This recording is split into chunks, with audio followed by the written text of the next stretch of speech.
Hi everyone, and welcome to Chef Din's cooking tutorials. Here I'm going to show you how to prepare your ingredients, mix your spices and then cook the dish.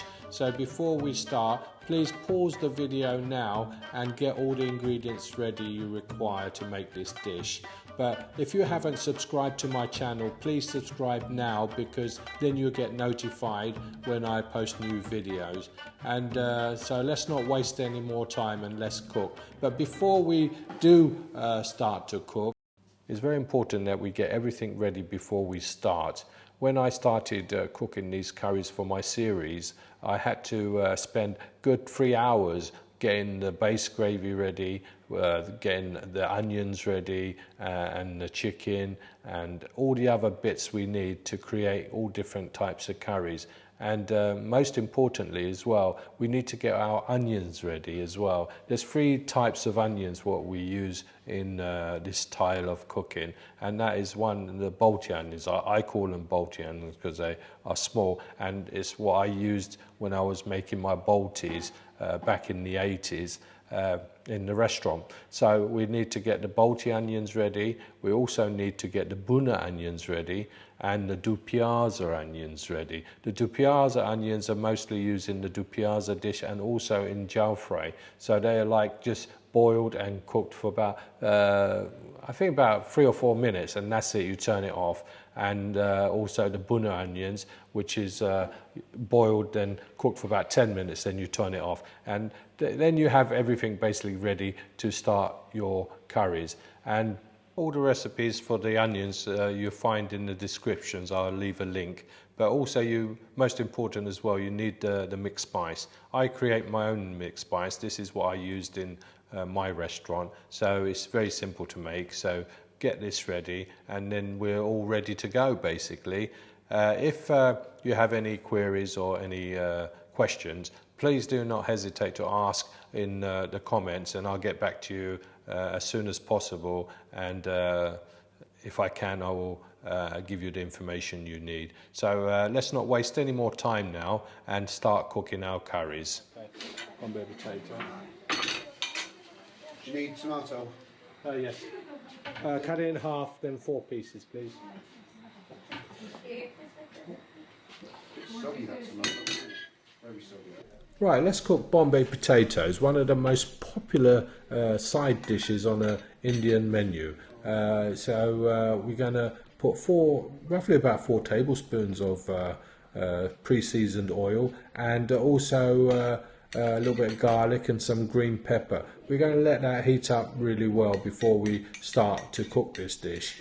It's a very quick dish to cook as well. I think it takes about 8 minutes to cook. Mostly because my frying pan's not hot. So anyway, in this add the potatoes, the pre-cooked potatoes. I just cooked the extra potatoes in my pre-cooked vegetables when I was cooking those for the Bombay potatoes, so I didn't have to cook them separately. Normally in a restaurant we would cook them separately, the potatoes, so that we don't have to mess around kind of taking out the potatoes from the vegetables.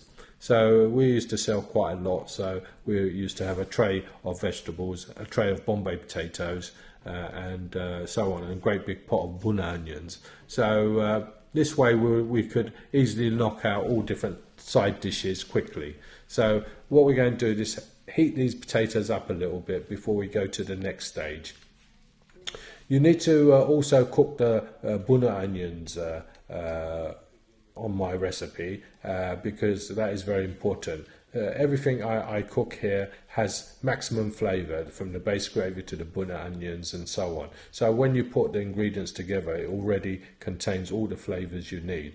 So once we put our Bhuna onions, that's a good chef's spoon, probably about half a cup of Bhuna onions, and about 4 pieces of tomato, good heapful of coriander and methi. I don't normally measure, so a little bit less or a little bit more won't make that much difference.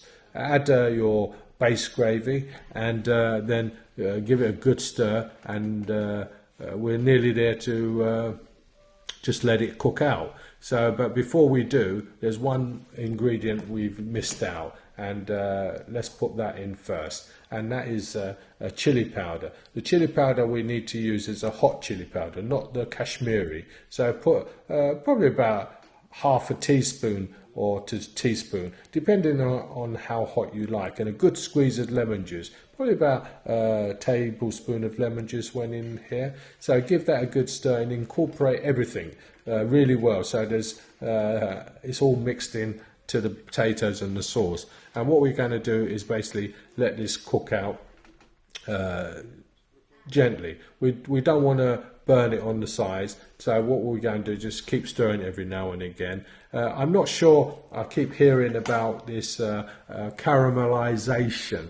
One subscriber asked me about caramelization. Now, I'm not sure what this is, or if this is something someone's made up and just said it to make it sound good, because we don't caramelize, if that's what it's called. All we're doing is basically just bringing it down from the sides so it doesn't burn on the sides. How can you caramelize onions in a saucepan? I thought caramelizations was sugar, that you caramelize sugar. But where did this come from about a gravy? How can you caramelize a gravy? I'm not sure. But I've been cooking curries for over 40 years and I've never heard this phrase. First time I heard it is when a subscriber asked me, Chef, is it best to use a steel pan or aluminium pan?